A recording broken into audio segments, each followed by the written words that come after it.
ஸ்கிரீன்ல என்னமா வச்சுக்கிறது? நான் சொன்னேன், நல்ல கடவுள் படமா வச்சுக்கணும். ஏன்மா வேற என்ன வைக்கலாமா? அந்த ஓடுற மாதிரி, தண்ணிலாம் ஓடுற மாதிரி இல்லை.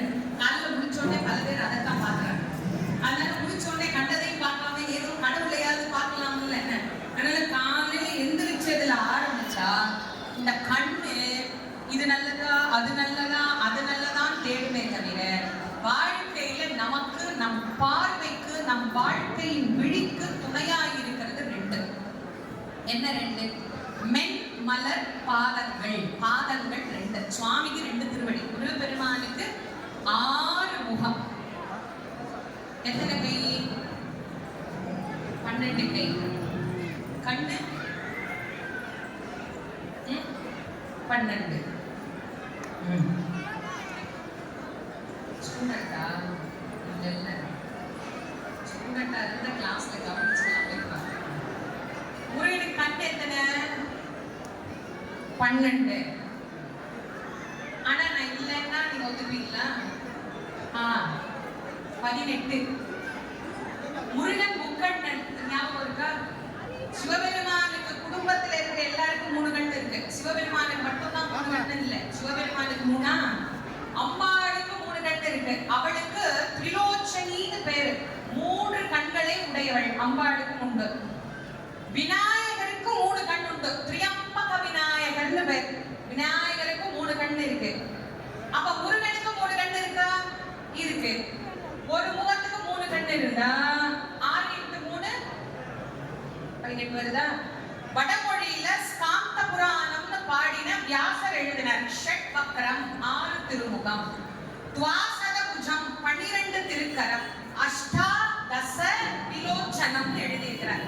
அஷ்டம்னா 8, தசம்னா 10, 8 10 18, விலோச்சனம்னா கண்ணு.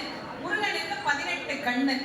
தெளிவா எழுதினார். முருகப்பெருமானுக்கு 6 முகம், 12 திருக்கரம், 18 கண்ணு. கால் எத்தனை? 2. சரி, நீங்க ஒரு லாஜிக்கா அப்படி யோசிச்சு பாருங்க. 6 முகம் இருந்தா எத்தனை கால் இருக்கலாம்? 12 கால் கொடுக்கலாமா? என்ன உங்க வீட்டு சொத்து குறையா போகுது? குடுக்குறதா குடுக்குறீங்க, குடுக்கல. 12 கால் கொடுத்துருவோமா? 12 கால். முருகனுக்கு 12 கால் இருக்கு வச்சுக்குவோம். வேற காலே போடுறது இல்ல. உருவம் என்பது நாம சமைத்தது. நீங்க இதை முதல்ல தெளிவா தெரிஞ்சுக்கோங்க. முருகனுக்கு 6 முகம்னா ராத்திரி எப்படி ரைட்ல படுப்பாரு, எப்படி லெஃப்ட்ல படுப்பாருன்னு கேட்கக்கூடாது. பிரம்மாவுக்கு 4 மூஞ்சினா பின்னால படுக்கும்போது மூக்கு நசுங்கிடாதா? அவர் உருவம் என்பது எதனால்? அவருடைய குணங்களினால் உருவங்கள்.